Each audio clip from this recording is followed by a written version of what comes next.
nous estimons que le travail est loin d'être terminé, d'autant plus que les enfants continuent de subir les affres de la guerre un peu partout dans le monde et particulièrement ici au Mali.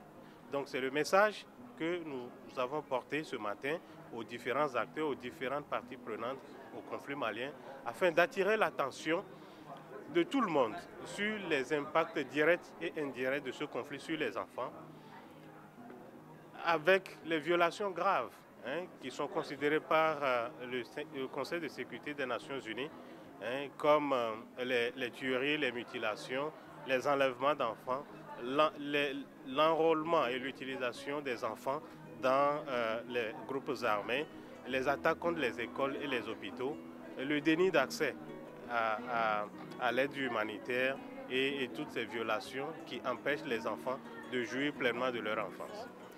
Et je pense que c'est une bonne chose de prendre en mesure et de faire des choses pour vraiment éviter ces conflits qui affectent vraiment les enfants. Parce que si on regarde, les enfants sont les principales victimes de ces conflits et des guerres. Là, à travers des viols, des séquestrations, et après ça, il y aura des traumatismes et tout ça là. Donc, du coup, je pense que les enfants sont les principales victimes. Le premier point, c'est l'éducation, parce que suite à ces conflits qui sont là, il y a plein d'enfants qui sont privés d'éducation, qui ne sont pas à l'école. Et il y a des violences, des traumatismes qui jouent vraiment sur leur existence jusqu'à la fin de leur vie. Je suis partie à Bamako. Et donc, en cours de route, j'ai eu énormément de difficultés.